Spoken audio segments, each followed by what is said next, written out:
우리가 여러 번 본 적이 있는데 다시 보니까 또 감동이 있습니다. 예. 어떠세요, 여러분? 우리 애벌레인가요, 나비인가요? 여러분 나비입니까, 애벌레입니까?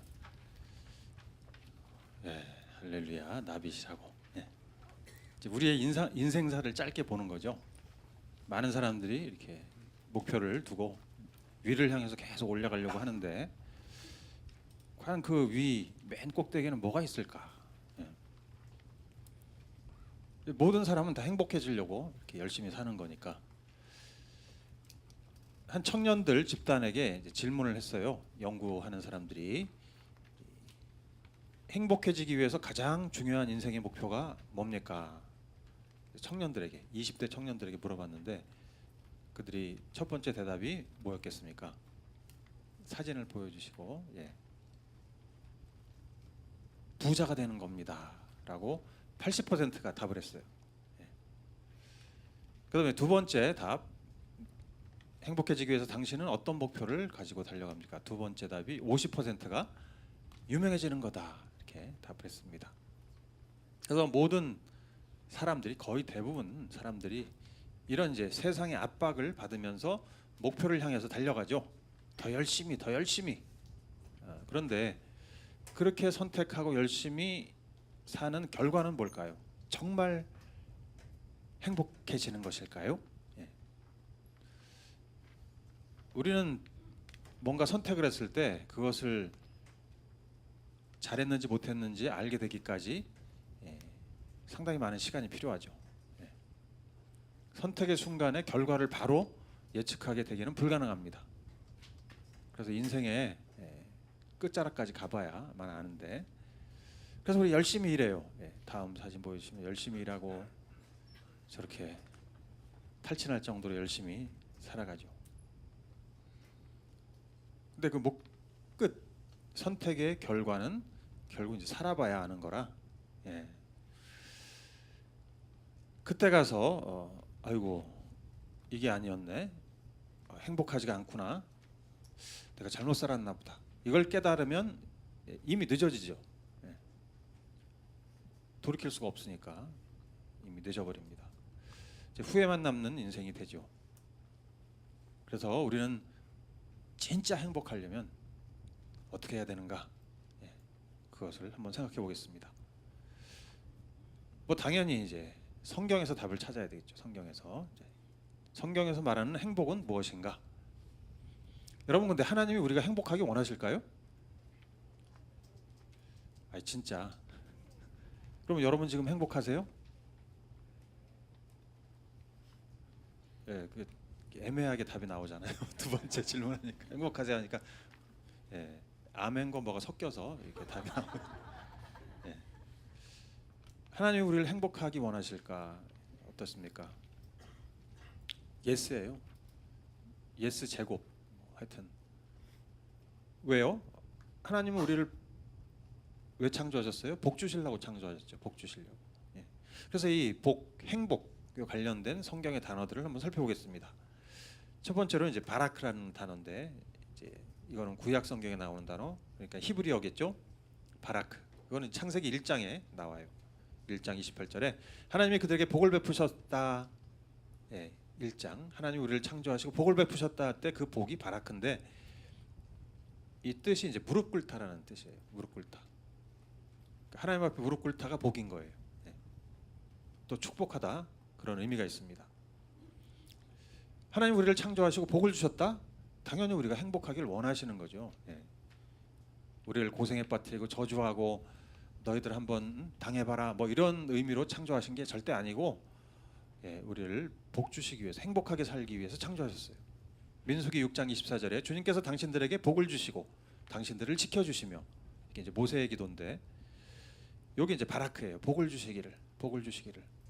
그래서 이 바라크라는 행복의 뜻은 하나님 앞에 무릎을 꿇다, 그분께 굴복하다, 그분 앞에 낮아지다, 이런 의미가 있는 거죠. 자, 그다음에 두 번째 많이 나오는 단어가 행복에 관련돼서 구약 성경의 토부예요. 토부. 토부는 많이 아시잖아요. 토부. 하나님 보시기에 좋았더라 할 때 그 토부, 행복, 선함, 좋은, 번영, 복지, 이 뜻이 있는데 이게 이제 560회가 나와요. 구약 성경에 굉장히 많이 나오죠. 신명기 10장 13절에 당신들이 행복하게 살도록 내가 오늘 당신들에게 명하는 주 당신들의 하나님의 명령과 규례를 지키는 일이 아니겠습니까? 당신들이 행복하게 살려면 명령과 규례를 지켜야 된다. 이렇게 행복하려면 이게 이제 토부예요. 토부. 그래서 토부가 말하는 행복은 뭡니까? 명령과 규례를 지키는 것이에요. 하나님의 명령을 지키는 것과 관계가 있구나. 그다음에 이제 또 많이 나오는 세 번째로 많이 나온 단어가 에셀입니다. 에셀. 구약 성경에 45번 나오는데 행복한 복 있는 그런 뜻이에요. 그래서 시편에 보면 복 있는 사람은 이렇게 나오죠. 복 있는 사람은 할 때 이게 이제 에셀입니다. 이 에셀의 복은 보니까 2절에 오로지 율법을 즐거워하며 밤낮으로 율법을 묵상하는 자. 그러니까 하나님의 율법을 지키는 것과 관계가 있는 거죠. 성경이 말하는 행복, 에셀에는 그렇습니다. 그다음에 이제 신약 성경에 많이 나오는 단어가 행복에 관련돼서 마카리오스가 있어요. 마카리오스. 우리 산상수훈에 이러이러한 사람은 복이 있나니 할 때 그 복이 마카리오스인데 요거는 이제 구약 성경에 나오는 에쉐르를 번역한 단어예요. 요거는 이제 헬라어죠. 헬라어. 신약 성경이니까. 신약 성경에 50번 나옵니다. 디모데전서 1장 11절에 건전한 교훈은 복되신 하나님의 영광스러운 복음이 맞는 것이어야 한다. 복되신. 요게 이제 마카리오스. 마카리오스의 복은 하나님 나라에 참여하는 즐거움이에요. 마음이 가난한 사람 복이 있나니 하늘나라가 그들의 것이다.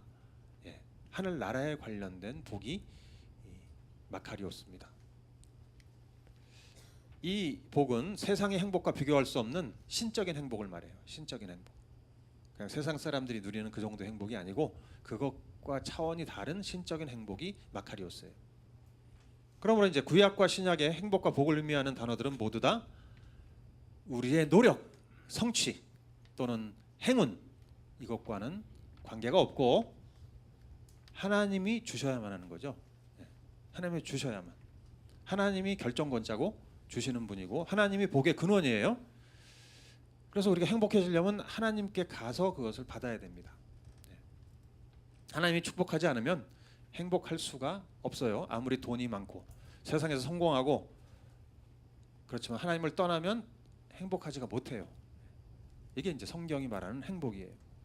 그러니까 세상의 행복과 비교가 안 되는 어마어마한 행복을 말하는데 이 행복은 시편 34편 8절 말씀 우리 다 같이 한번 읽어보죠. 시작.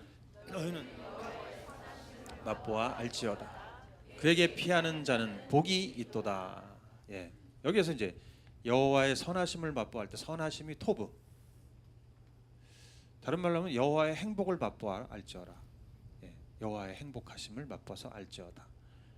그에게 피하는 자는 복, 에쉐르, 행복이 있다. 행복하다. 자, 그러므로 행복은 하나님의 선하심에서 나오는 것이에요. 어디 뭐 돈에서 오는 것이 아니고 유명해져서 오는 것이 아니고 하나님의 선하심에서 오는 게 행복입니다. 하나님의 행복, 하나님의 기쁨, 삼위일체 하나님의 기쁨 안에 우리가 들어가야 그 안에 기쁨이 있어요. 우리가 기쁨을 누릴 수 있어요. 그래서 성경이 말하는 행복을 정확하게 정의하자면은 하나님의 말씀, 권세, 주권 아래 들어가는 것이다. 이렇게 돼 있습니다. 이게 이제 성경 주석 뭐 신학자들이 연구하고 해서 이제 결론을 낸 게 성경이 말하는 행복은 하나님의 말씀과 권세와 주권 아래 들어가는 것이구나. 이렇게 돼 있어요. 그렇죠? 지금까지 쭉 단어들을 간단하게 짧게 살펴봤지만 하나님의 말씀과 관련돼 있고 그분의 권세 아래 그 하나님의 능력이 우리를 지켜주고 보호하고 기적을 베푸시고 이렇게 하는 거죠. 광야에서 만나를 내려주시고 이게 다 권세, 주님의 권세, 능력, 또 사탄을 물리치시고 악한 영들을 물리치심으로써 우리를 보호해 주시고 이게 다 주님의 권세고 또 주권은 통치하심, 인도하심, 우리를 인도하세요. 뭐가 옳고 그른지를 가르쳐 주시면서 인도하시는 것이 주권이죠. 그래서 이 말씀과 권세와 주권 아래 우리가 들어갈 때 그게 행복이라는 거예요. 그분 아래 가서 무릎을 꿇고 그분의 말씀을 듣고 그분의 통치를 받으면서 그분의 인도하심을 받는 것, 이것이 이제 행복입니다. 그런데 하나님을 떠났죠, 인간이. 하나님이 인간을 떠나면서 에덴 동산에서 쫓겨나고, 에덴 동산의 의미는 이제 행복 동산, 기쁨 동산이에요. 행복을 잃어버렸어요. 예. 예. 우리가 인간 스스로 하나님 없이도 우리 행복할 수 있지. 그래서 트라이를 해봤는데 그게 안 되고 실패하고 결국 행복을 잃어버렸어요. 그래서 이 세상에 아무도 진정한 행복, 하나님이 원래 의도했던 그 행복을 누리는 사람이 아무도 없어요. 예. 이 세상에 어떤 지위 고하를 막론하고 뭐 많이 가졌건 못 가졌건 상관없이 진정한 행복을 누리는 사람이 아무도 없어요. 예. 인생은 무의미하고 갈 바를 알지 못하고 내가 누군지도 모르고 그냥 방황하면서 살다가 허무한 거죠, 그죠? 예. 그런 무의미하고 고통스러운 삶을 우리는 다 살고 있는 거예요. 그런데 하나님께서 불쌍히 여겨서 하나님의 선하심 때문에 우리가 다시 행복해질 수 있도록, 원래 창조하셨던 그때의 복을 회복할 수 있도록 역사하시기 시작하신 거예요. 예. 그게 이제 성경책이죠. 성경책의 쭉 역사를 보면 하나님이 그것을 하시는데 어떻게 하셨나요? 창세기 12장 1절 2절 말씀, 우리 본문 말씀인데 다 같이 읽겠습니다. 시작. 주님께서 아브라함에게 말씀하셨다. 너는 내가 살고 있는 땅과 내가 난 곳과 너의 아버지의 집을 떠나서 내가 보여주는 땅으로 가거라. 내가 너로 큰 민족이 되게 하고 너에게 복을 주어서 내가 크게 이름을 떨치게 하겠다. 너는 복의 근원이 될 것이다. 예. 자, 인류가 잃어버린 그 행복을 잃어버리고 사실 저주 가운데 들어갔죠. 심판 가운데 들어가 있는데 이 인류의 저주를 돌이키고 다시 행복의 상태로 하기 위해서 하나님이 하신 방법이 한 사람을 택하시고, 예, 그 사람의 정체성과 부르심을 바꿔주시는 거예요. 예. 정체성과 부르심. 여기 이제 1절 2절이 사실은 정체성과 부르심에 관련된. 내가 너를 복 준다. 그 전에는 사실 아브라함도 저주 가운데 있었어요. 예. 행복하지 않았어요. 그런데 하나님이 택하시고 내가 너에게 복을 주겠다. 복을 준다. 예. 너는 복 받은 자다. 너는 복의 근원이다. 이렇게 정체성을 바꿔주십니다. 예. 저주받은 자, 우상 숭배하는 자, 고통 속에 있는 자가 아니고 너는 복 받은 자야. 너는 복의 근원이야. 이렇게 정체성을 확 바꿔주시고 그 다음에 내가 보여주는 땅으로 가라. 사명이죠. 부르심이에요. 부르심. 아브라함은 이제 하나님이 지시하는 땅으로 가기만 하면 돼요. 예. 그럼 복 받는 거예요. 정체성과 부르심, 이 두 가지를 주시는데 회복시켜 주시는 거예요. 예. 아브라함은 하나님을 떠난 자였는데 하나님의 지시를 받는 자로 이 부르심이 바뀝니다. 그래서 하나님이 지시하는 땅으로 계속 가죠. 예. 이게 이제 아브라함의 부르심이에요. 하나님은 이 한 사람의 그 상태를 바꾸는 것, 예. 한 사람의 정체성과 부르심을 회복시켜 주는 것, 예. 원래 창조의 모습대로 여기서부터 이제 인류의 구원을 시작하신 거죠. 예. 그러니까 여러분, 내 한 사람이 뭐가 그렇게 중요하겠어? 예. 근데 내 한 사람이 나의 정체성과 부르심을 깨닫는 순간에 이거 내 주변이 달라지기 시작하는 거죠. 예. 나 한 사람으로 해서 가족이 구원받고 직장 동료가 구원받고 친구들이 구원받고 땅끝까지 선교가 일어나고, 예. 이런 놀라운 일이 일어나죠. 저희 가정이 그래요. 저희 집안이 그래요. 예. 한 사람의 정체성과 부르심이 바뀔 때가 이게 어마어마한 역사의 시작이에요. 그리고 이제 아브라함은 새로운 정체성과 부르심을 따라서 살아가기 시작합니다. 창세기 13장 1절에서 13절까지인데, 예. 제가 쭉 읽겠습니다. 집중해서 한번 봐주십시오. 아브라함은 이집트를 떠나서 네겝으로 올라갔다. 네겝은 이제 이스라엘의 서쪽에 평야지대예요. 그는 아내를 데리고 모든 소유를 가지고 이집트를 떠났다. 조카롯, 예. 조카롯이죠. 급하다 보니까, 예, 막 조카롯도 그와 함께 갔다. 자, 아브라함이 이집트를 떠나서, 사실 이제 아브라함이 원래 가나안 땅에 계속 있어야 되는데 지시한 땅이 가나안 땅인데 먹고 살기 힘드니까 이집트로 잠깐 이민을 갔어요. 그래서 거기서 고생 된통하고 이게 아니구나 깨우치고 이제 다시 가나안 땅으로 돌아오는데 이제 조카 롯도 데리고 왔어요. 그때 아브라함의 집짐승과 은과 금이 많아 큰 부자가 됐어요. 하나님은 복을 주셔서 이제 부자가 되게 하셨는데 아브라함과 함께 다니는 그러니까 롯에게도 양떼와 소떼와 장막이 따로 있었다. 그러니까 이제 아브라함이 복을 받다 보니까 조카까지 복을 받게 되는 거예요. 여러분 복 받는 사람, 행복한 사람 옆에 있으면 행복해집니다. 그러니까 우중충한 사람 이렇게 좀 불행한 이렇게 스스로 막 우울하고 불행한 사람 옆에 있으면 같이 불행해지잖아요. 그러니까 행복한 사람하고 같이 계시기 바라고 복 받는 사람 옆에 계시기 바랍니다.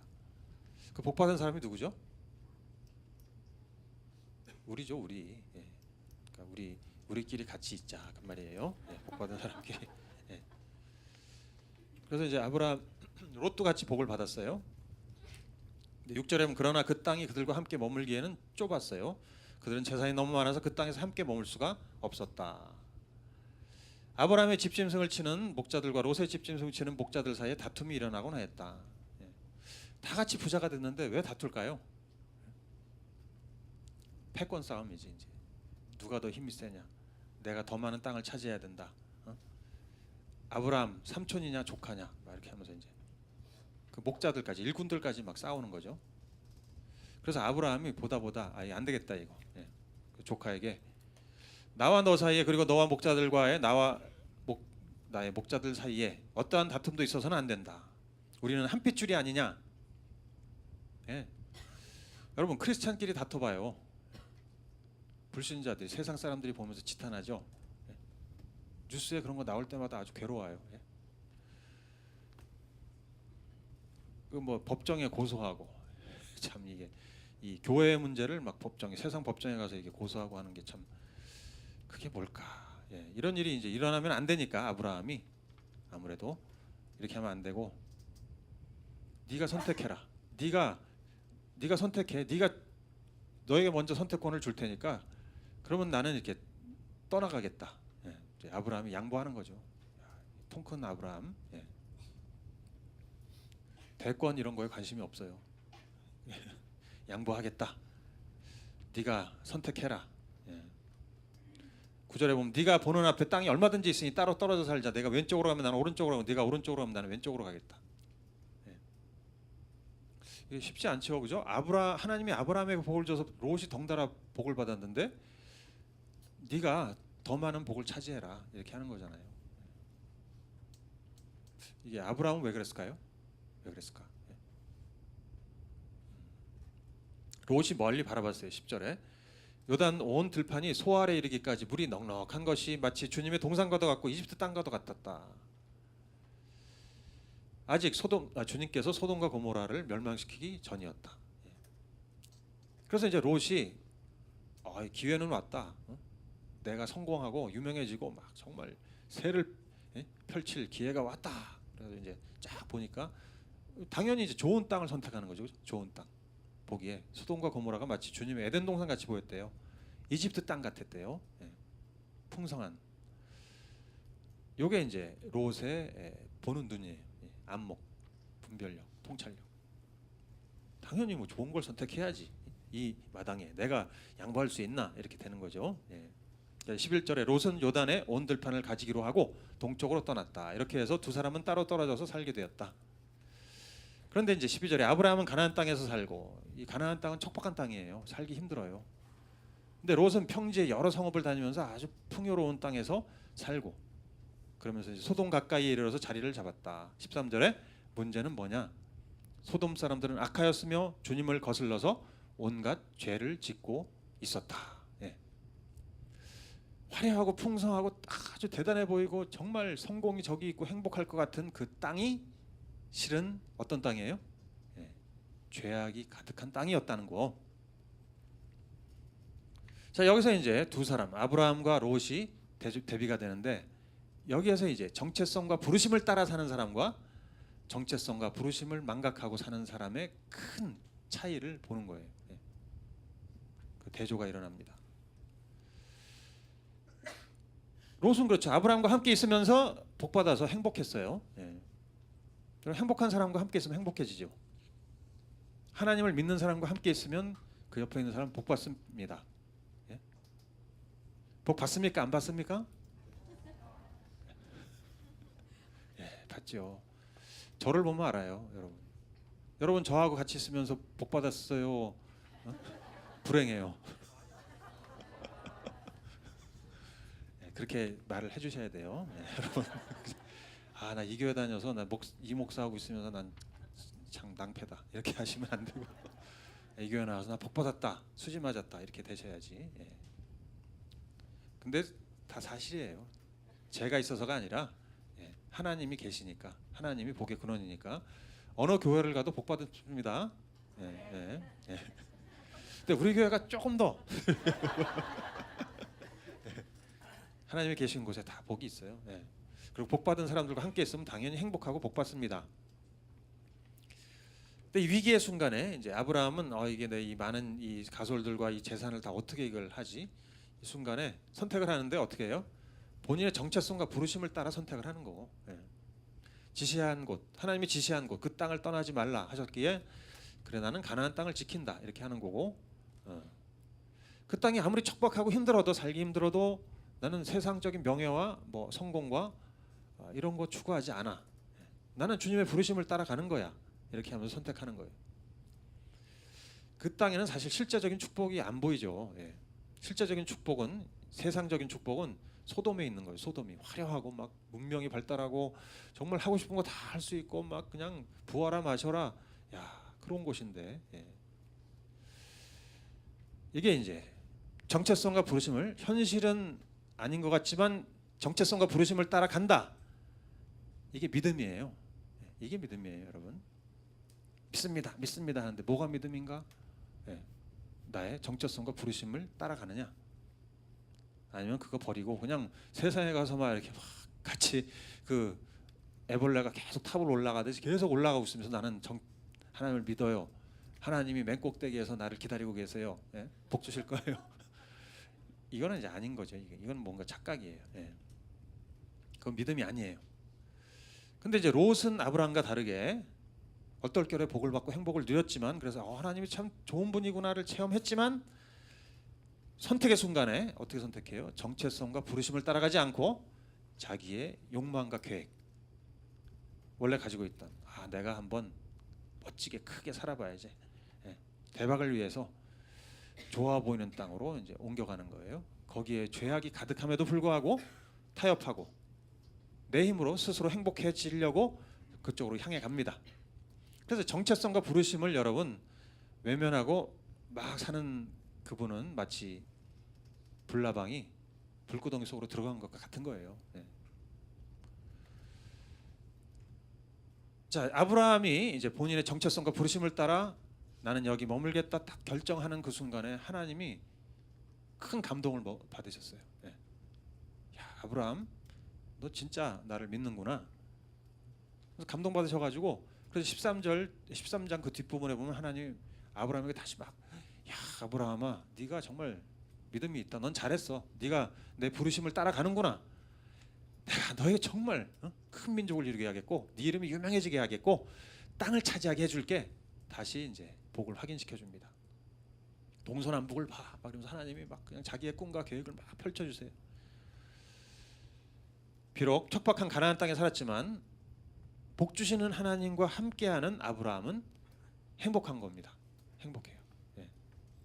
꿈이 생기죠. 미래가 보이죠. 하나님이 주신 그 비전이 있으니까 행복해지는 거예요. 예. 그런데 롯은 당장의 행복을 쫓아서 막 가는데 막 이제 엄청난 저주 가운데로 들어가게 되죠. 가족들이 온갖 죄악에 노출돼요. 예? 여러분 방배동 여기도 이렇게 돌아다니면 얼마나 죄악들이 많습니까? 예? 우리가 뭐 저주 가운데 있다는 건 아니지만 우리는 교회에 있잖아요. 그래서 이 온갖 죄악이 가득한 그 상태에 가족들이 다 노출돼 버리고, 이제 심지어 이제 동성애 노출되죠, 그죠? 그리고 딸들이 집단 성폭행 당할 위기에 처하고, 그러니까 롯은 이제 그런 지경으로 가족들을 몰고 가는 거예요. 그리고는 더 무서운 건 이제 소돔이 심판받게 되는데 하나님으로부터 이제 본인의 가족들도 다 그런 심판받게 될 위기에 본인을 포함해서. 그런데 여러분 아시잖아요. 아브라함 때문에 복받은 아브라함이 기도하고 간절히 구해서 간신히 이제 가족들이 목숨을 구하는데 결국은 이제 와이프는 죽어버리고 거기서 끝나는 게 아니라 그래서 이 롯이 낙심해가지고 완전히 술 취해버렸어요. 술 마시고 취해버렸는데 딸들이 아버지하고 근친상간을 해서 여러분 낳은 아들들의 이름이 뭔지 아세요? 성경 공부 좀 하신 분들. 모압과 암몬이죠. 모압과 암몬. 이 모압과 암몬 아들들의 그 족속이 이제 지금 이스라엘 옆에 있는 사실 요르단 민족이고 또 이스라엘 밑에 있는 그 모압 족속들인데 이스라엘 밑에. 근데 이들이 계속 이 이스라엘을 꼬드겨 가지고 우상 숭배로 이렇게 몰고 가요. 그리고 늘 이렇게 공격하고 그러니까 원수 나라가 돼 버려요. 자, 그러니까 여러분 한순간의 선택이 본인의 평생을 좌우할 뿐 아니라 주변 사람들과 또 본인의 후손까지 쫙 이렇게 뭔가 영향을 미치게 되는 거라는 거죠. 이제 그래서 내가 정체성과 부르심을 갖고 살면 복이 임하는 것이고 그게 쭉 계속 임하는 것이고 여러분 이 복에 하나님이 주시는 복은 행복은 잠깐이 아니라 계속해서 이게 펼쳐져요. 계속해서 그 약속이 내가 사는 동안뿐 아니라 내 후손까지도 계속 펼쳐지는 게 하나님의 복의 약속이에요. 놀랍죠? 그러므로 여러분 행복은 우리 스스로 만들어낼 수 있는 게 절대 아닙니다. 물론 조금 도움은 되겠죠. 행복감을 약간은 맛볼 수는 있겠죠. 기쁨을 심리적인 방법 동원하는 거, 심리 상담 받고 또 환경을 바꾸는 거, 여행도 잠깐 다녀오고 혹은 로또 당첨돼 가지고 대박 나는 것. 이런 거 잠깐 뭐 행복해질 수는 있겠지만 그게 진짜 행복이 아니잖아요. 진짜 복, 진짜 행복은 하나님이 주시는 것이고 우리가 그 하나님이 주신 정체성과 부르심을 붙잡고 믿음으로 살 때 행복해집니다. 나의 정체성과 부르심을 믿음으로 붙잡고 살 때 행복해집니다. 이거 잃어버리면 계속 헷갈리면서 행복하지 못해요. 예수 믿어도. 자, 그래서 우리의 정체성과 부르심은 뭔가? 나의 정체성은 뭐지? 여러분의 정체성은 뭡니까? 크리스찬이잖아요. 우리는 크리스찬이죠. 자, 크리스찬의 정체성을 보면 이제 과거에 나는 이런 사람이었는데 현재 지금 이런 사람으로 변했죠. 과거에는 나는 죄인이었는데 지금은 죄인이죠. 의인이죠. 여러분 이렇게 공부하는 모드로 들어가면 굉장히 이렇게 피곤해지셔서 막 눈이 막 눈꺼풀이 막 이렇게 되시는데 이제 공부도 좀 하셔야 돼요. 공부. 자, 죄인. 여러분 죄인입니까? 크리스찬인데 나는 크리스찬인데 난 죄인이에요. 주여 이 죄인을 이렇게 하잖아요. 의인이죠. 의인. 나는 의인이다. 과거에는 더러움 가운데 있었지만 나는 지금 거룩합니다. 나는 사탄의 자식이었다가 이제 하나님의 자녀가 됐고요. 과거에는 저주 가운데 있었지만 이제는 복을 받은 행복한 사람이고 과거에는 어두움 속에 있었지만 이제 빛의 사람이고 과거에는 지옥 심판 대상자였는데 이제는 천국을 상속받는 사람이고 과거에는 하나님과 원수되어 있었는데 이제는 하나님의 사랑받는 자가 됐습니다. 이 외에도 엄청난 나의 정체성을 설명하는 내용들이 성경에 있어요. 그래서 우리가 성경을 보는 거예요. 내 정체성 확인. 그렇지, 나는 이런 사람이야. 나는 이런 사람이야. 성경을 계속 보고 묵상하면서 내 정체성을 확인하는 것. 그래서 행복해지는 거예요. 자, 그다음에 부르심. 나의 부르심은 뭘까요? 사실 이 부르심은 사람마다 조금씩 다 다르죠, 그죠? 직업적으로도 다르고 뭔가 하는 일도 좀 다르고 사역 방향도 다르지만 궁극적으로는 똑같은 부르심이에요. 어떤 부르심이죠? 우리 작년 1년 내내 했던 거. 선교적인 삶이에요. 하나님이 구속하고 새 창조하는 그 일을 내가 하는 것, 같이 동참하는 것. 이 세상 타락한 세상을 구속하시고 새 창조하는 그 일에 내가 동참하는 것, 이것이 이제 나의 부르심이에요. 부르심. 너도 같이 이것을 하자. 이게 선교적인 삶. 선교적인 삶이니까 어려우면 아브라함처럼 복의 근원. 예. 우리는 복의 근원입니다. 내가 복의 전달자예요. 예. 내가 있는 곳에서 복이 흘러나갑니다. 예. 맞죠? 아까 처음에 그렇다고 여러분이 대답하셨어요. 예. 지금도 마찬가지죠. 예. 내가 있는 곳이 복이 흘러나간. 내가 복의 근원이라. 이게 나의 정체성이며 부르심이에요. 여러분 어떠세요? 이 정체성과 부르심을 확고하게 붙잡고 지금 살아가고 계시나요? 어떠세요? 여러분 지금 이 정체성과 부르심을 붙잡고 살고 계십니까? 예.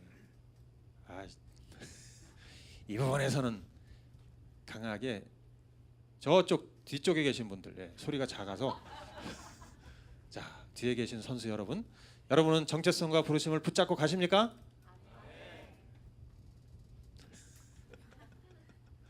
예, 그래요. 참, 다 같이 한번 좀 아멘하고 좀 해보시면 안 될까요? 여러분은 정체성과 부르심을 붙잡고 살고 계십니까? 아, 할렐루야. 이 정도 안심이 되는 거예요. 예.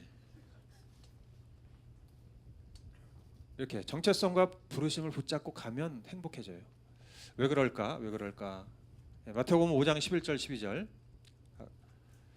너희가 나 때문에 모욕을 당하고 박해를 받고 터무니없는 말로 온갖 비난을 받으면 복이 있다. 행복하다. 이 복은 행복. 에쉐르 또는 마카리오스죠. 너희는 기뻐하고 즐거워하여라. 핍박받고 고난당하는데 모욕당하는데 비난받는데 기뻐하고 즐거워하래요. 예. 하늘에서 받을 너희의 상이 크다. 이 기쁨은 하나님이 주시는 겁니다. 이 행복은 하나님이 주시는 거예요. 내가 정체성과 부르심, 크리스찬이라는 정체성과 부르심을 붙잡고 살면 어떻게 될까요? 주변에서 환영할까요? 뭘 환영해요? 돌이 날라오죠. 예? 너는 왜 술 안 마시니? 너는 왜 클럽 안 가니? 너는 왜 뒤에서 이렇게 다 뇌물 쓰고 해야 되는데 너는 왜 시키는 거 안 하냐? 왜 이렇게 속이고 좀 이렇게 좀 뭔가 술수를 부려야 돈도 들어오고 그러는 거지. 뭔가 이렇게 해야 되는 거 아닐까? 예. 이런 거 안 해봐요. 미움 받아요, 여러분. 너는 왜 이렇게 유별나게 구니? 예? 왜 유별나냐? 왜 튀니? 우리 조직에서 왜 너만 튀어? 다 같이 가는데. 예. 그리고 왜 뭐 틈만 나면 왜 자꾸 예수 얘기하고, 뭐 믿어라 뭐 이렇게 하고 귀찮게 굴고. 그 이 예수쟁이 막 이렇게 놀리고. 예. 아직도 그런 기독교 같은 그런 미개한 종교를 믿느냐? 막 이런 얘기를 대학생들은 듣는데요. 대학생들은 학교에 예수 믿는 대학생이 거의 없거든요. 3%. 예. 기독교 복음화율이 3%니까 없어요. 100명 중에 3명이니까. 예. 그러니까 예수 믿어라 이렇게 전도하면 이렇게 완전히 미개한 족속으로 쳐다본답니다. 자, 그러니까 여러분 정체성과 부르심을 붙잡고 사는 게 세상에서 환영받는 일이에요? 아니죠. 그러니까 내가 정체성과 부르심에 따라 강력하게 그것을 더 강력하게 따라갈수록 더 강력한 반발이 세상으로부터 오고 미움을 받게 되고 조롱을 받게 되고 그런 거예요. 예. 근데 그때 행복해요, 우리는. 아, 내가 지금 똑바로 살고 있구나. 예. 여러분 예수 믿는데 교회는 오시겠지만, 예, 와서 뭐 다 이것저것 다 하시겠지만 별로 세상에 나가서 친구들과 어울리건 뭐 직장에 가건 뭐 어디에 가건 아무 문제가 없다. 나는 사는데 난 너무 잘 살아. 나는 너무 카멜레온이야. 교회 오면 교인, 세상으로 가면 세상 사람, 너무 이렇게 아무 문제가 없어 나는. 여러분 그게 맞아요? 네? 제가 직장 생활할 때는 뭐 일이 재밌고 뭐 이런 것도 있지만 사실 부대낌이 많아요. 계속 옆에 있는 사람 성경 공부할래? 뭐 이거 좀 저기 건축계 이거 사장님이 이거 건축계에 가서 이거 그 사람 좀 전해줘라. 이거 빨리 기름칠을 해라. 뭐 이러면 저는 못 하는데요. 이렇게 하면 여러분 이게 쉽냐고요. 예? 뭐 이렇게 해라, 술 한 잔 해라 그래도 안 마신다 그러지. 예? 계속 뭐 예수 얘기하고 막 이러면은 그렇게 살면 안 돼요. 막 옆에서 계속 그러고 뭐가 진리이고 올바른 삶인지 얘기하고 그러면 여러분 이게 쉬운 게 아니죠. 예. 그러나 그렇게 살 때 정말 행복한 거예요. 능력이 막 나가고 예. 복이 막 임하고 기쁘고 즐거워지는 거예요. 예.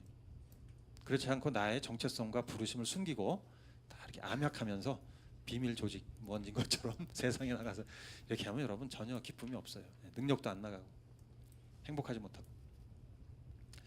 우리 당장 눈에 보이는 거 없죠. 뭐가 있을까? 근데 하나님께서 약속하신 부르심의 상, 하늘의 상급이 있다는 걸 알기 때문에 요게 이 믿음인 거예요, 여러분. 예. 뭘 믿어요? 우리가 뭘 믿는다는 거예요?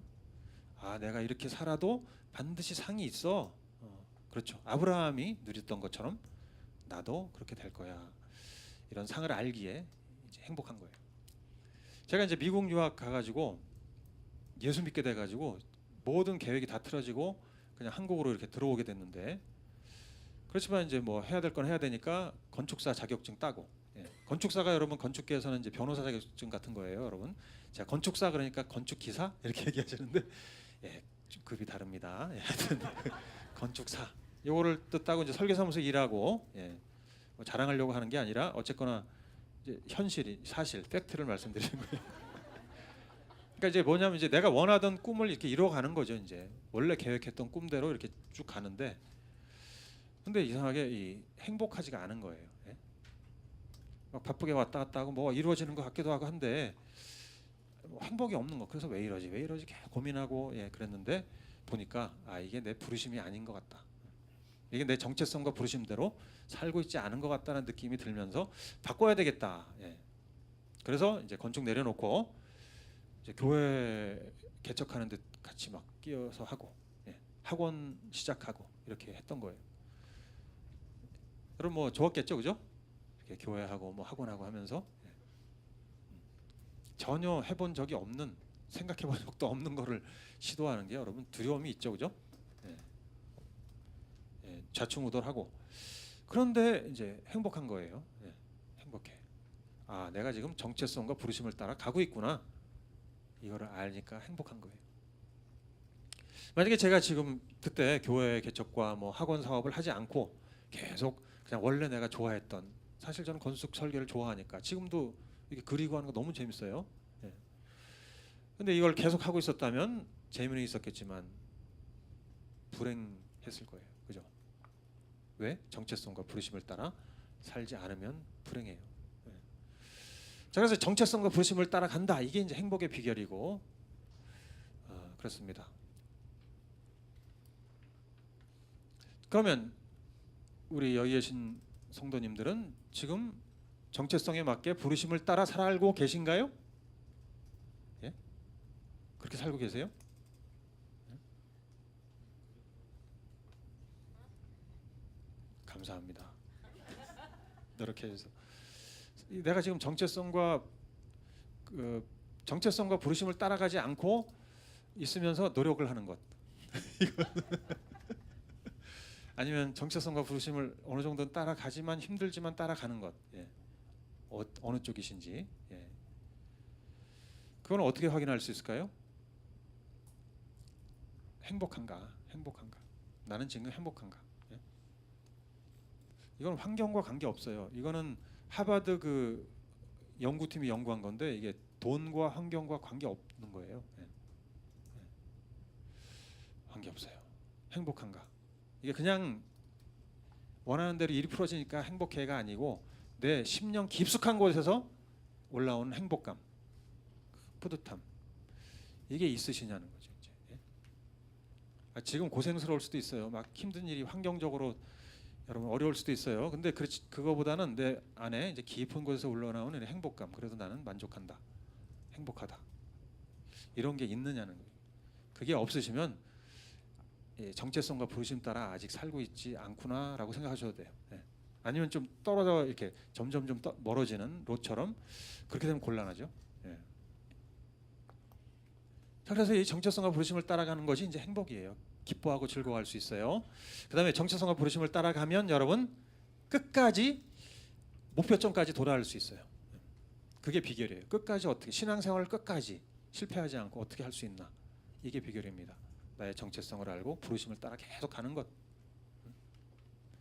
여러분 중요한 건 여러분 잠깐 은혜 받고 뭐 수양회 가서 은혜 받았다 한번 그래서 잠깐 이제 헌신해 보고 열심 내보고 이게 중요한 게 아니고, 예? 잠깐 뭐 나 뭐 사역 이거에 선교 단기 선교 갔다 왔다 이게 중요한 게 아니고요. 끝까지 가는 거잖아요. 그죠? 끝까지 목표를 향해서 달려가는 것, 요것이에요. 우리 인생 결코 순탄하지 않습니다. 예, 순탄하지 않아요. 수많은 죄의 유혹들이 있어서 중간에 이렇게 넘어지는 사람이 얼마나 많은지 우리 교회에서도 경험하고 있고, 또 사건 사고들 때문에 또 그냥 충격 속에서 이렇게 헤어나지 못해서 이렇게 낙심하고 쓰러지는 사람도 있고, 또 시험 드는 사람도 있고, 뭐 온갖 일들이 우리 안에 많이 일어나죠. 예. 근데 이 모든 것들 이겨내고 끝까지 가려면 어떻게 해야 되겠습니까? 끝까지. 여러분 끝까지 가고 싶죠? 예? 이렇게 살다가 그냥 흐지부지 이렇게 살다가 끝나는 게 아니라 끝까지 목표점을 향해서 달려가고 싶지 않습니까? 이게 정체성과 부르심이에요. 이게 확실하면은 물론 잠깐 넘어질 수도 있지만 다시 일어나서 달려갈 수 있어요. 예. 그런데 이게 부실하잖아요. 불확실하잖아요. 그럼 계속 그냥 이렇게 롯처럼 이리저리 헤매다가 좋은 것 쫓아서 그냥 가다가 신앙에서 이탈해 버릴 수가 있습니다. 그럼 인생 낭비하다가 고생. 그래서 뭐 구원은 받을 수 있을지 하나님께서 롯을 또 의인이라고 하셔요, 그죠? 예. 뭐 구원은 받는다 치더라도 인생이 그렇게 낭비되고 고생하고 그냥 살다가 끝나는 것이에요. 목표 근처도 못 가고 불행하게 사는 거예요. 저는 그래서 사도 바울을 굉장히 부러워합니다. 야, 사도 바울 어떻게 그렇게 끝까지 목표점까지 달려갔을까? 달려갔을까? 넘어진 적도 없고, 이분은 넘어진 적도 없어요. 그냥 계속 막 달려가는 어마어마한 위대한 분. 빌립보서 3장 14절에 이렇게 고백하죠. 바울이 그리스도 예수 안에서 하나님께서 위로부터 부르신 그 부르심의 상을 받으려고 목표점을 바라보고 달려가고 있습니다. 바울은 늘 목표를 생각하고 부르심을 향해서 달려가고 있어요. 여러분 이게 비결이에요. 신앙에서 도태되거나 이탈하거나 하지 않는 비결. 부르심을 향해 계속 달려가요. 부르심을. 그래서 많은 시련에도 불구하고 정말 몇 번을 두드려 맞고 죽을 뻔하고 고생하고 그랬음에도 불구하고 끝까지 목표점을 향해 견디면서 달려갈 수 있었던 바울은 이 정체성과 부르심을 꽉 붙잡았기 때문에. 그래서 마지막 자기 말년에 이렇게 고백하죠. 디모데후서 4장 7절 보면 다 같이 한번 읽어보겠습니다. 시작. 나는 선한 싸움을 다 싸우고 달려갈 길을 마치고 믿음을 지켰습니다. 예. 야, 이게 이제 바울이 죽기 전 얼마 전이에요. 나는 달려갈 길을 다 마쳤다. 믿음을 지켰다. 이제 그 8절에는 이후로는 우리 하나님께서 나에게 그 의로운 면류관을 주시려고 준비하고 계시다. 이러면서 이제 안도의 한숨을 내쉬고 이제 천국으로 가시는 거죠. 달려갈 길을 끝까지 다 마치는 것. 여러분 이렇게 하는 방법은 잠깐 은혜 받는 것 같고 도움은 되지만 그거가 다가 아니고 이 정체성과 부르심을 꽉 붙잡고 가는 거예요. 힘들어도 시련이 와도 넘어지면 또 일어나고 또 붙잡고 가고 이것이 비결입니다. 그래서 우리는 행복한 거예요. 넘어져도 쓰러져도 힘들어도 행복해요. 하나님께서 우리가 정체성과 부르심을 붙잡고 살아갈 때 복을 주시고 행복하게 만들어 주세요. 이게 하나님이 주시는 복이에요. 하나님이 주시는 행복이에요. 그래서 우리는 날마다 해야 될 일이 이 정체성과 부르심을 확인하는 거예요. 날마다 나는 누구고 난 무엇을 위해서 살고를. 그래서 우리가 성경 보는 거예요. 묵상하고 기도하고. 그러니까 말씀 안 보고 기도 안 하면 이게 정체성 부르심대로 살 수가 없어요. 도저히. 날마다 하나님께서 우리를 일깨워 주셔야 각성하면서 힘을 내서 달려갑니다. 요게 바로 하나님의 말씀과 권세와 주권 아래 들어간다 그 의미죠. 그죠? 날마다 말씀과 기도를 통해서 부르심과 정체성을 확인하고 가는 것. 이게 말씀과 권세와 주권 아래 들어가면 이제 행복이 와요. 우리 안에 행복이 넘치게 돼요. 행복의 조건이에요. 그러므로 우리의 현실 앞에서 두려워하지 마시고 또 시련이 있다 낙심하지 마시고 믿음으로 이 정체성을 붙잡고 부르심을 향해 끝까지 달려가시기 바랍니다. 네. 그래서 우리 다 같이 사도 바울처럼 찬양팀 앞으로 올라오시고요. 주님 앞에 설 때까지 도중하차하지 않고 믿음을 지키는 우리가 되시기를, 행복을 날마다 누리시는 여러분 되시기를 간절히 원합니다. 네. 우리가 그리고 우리 부모님들은 자녀에게 물려줘야 되시는 것이 바로 이 부분이에요. 부모님들 부모 교육을 뭘 어떻게 하지 하시는데 제일 중요한 핵심이 믿음의 유산 뭐 이렇게 하는데 믿음의 유산 막연하죠. 네가 누구고 넌 뭘 위해서 살도록 창조됐다는 것을 깨우쳐 주는 것, 계속 가르쳐 주는 것. 넌 누구다. 너는 사랑받는 자야. 세상에서 세상에서 비교당하고 뭐 경쟁에서 치고 그런 존재가 아니고 너는 하나님께 사랑받는 자다. 너는 뭐죠? 물론 이제 예수를 믿게 해야죠. 믿게 해야 되지만 하여튼 그걸 계속 가르쳐주고 너는 하나님 안에서 위대한 자다. 하나님의 부르심을 따라가야 된다. 그러므로 이제 부르심을 발견할 수 있도록 도와줘야 돼요.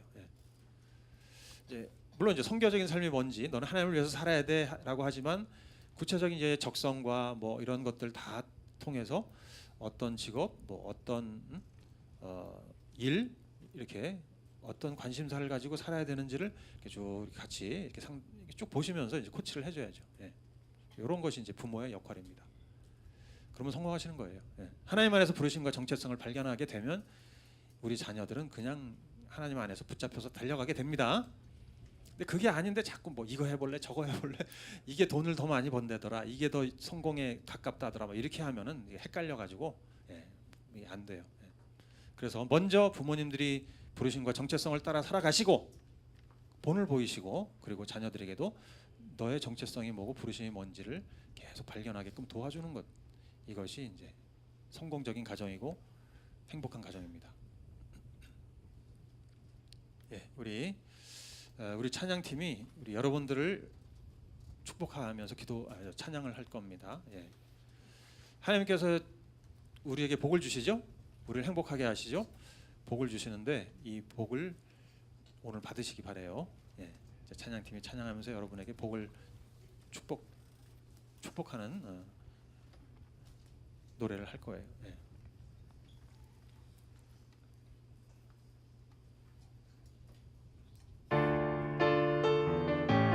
반드시 내가 너를 축복하리라. 좀 천천히. 반드시 내가 너를 축복하리라. 반드시 내가 너를 들었으리라. 천지는 변해도 나의 약속을 영원히 변치 않으리. 두려워 말라. 강하고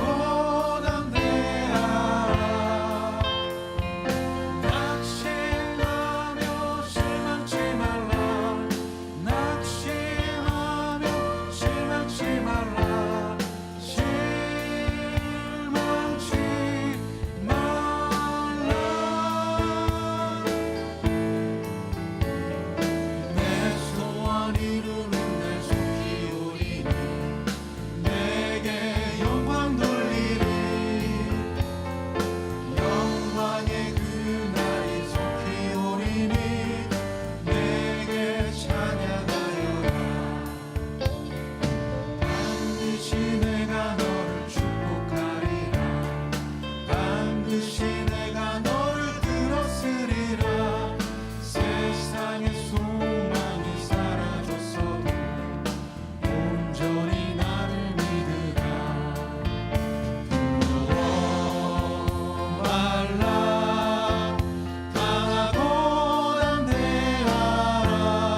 같이 부르죠.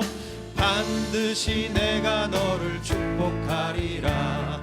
반드시 내가 너를 들었으리라.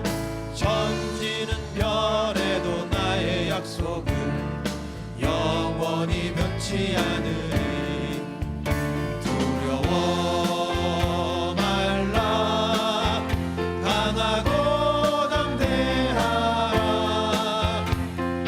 낙심하며 실망치 말라. 낙심하며 실망치 말라. 실망치 말라. 내 소원 이루는 날 속히 오리니. 내게 영광 돌리리. 영광의 그날이 속히 오리니.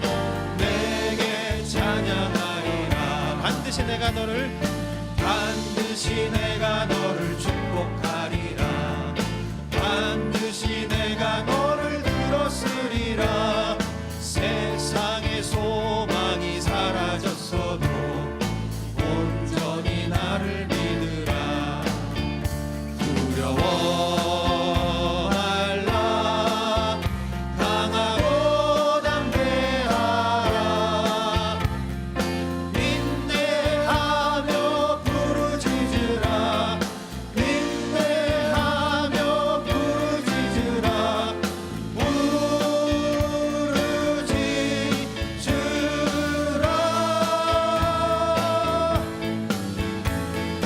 내 소원 이루는 날 속히 오리니. 내게 영광 돌리리. 영광의 그날이 속히 오리니. 내게 찬양하여라. 아멘. 우리 기도하시겠습니다. 하나님,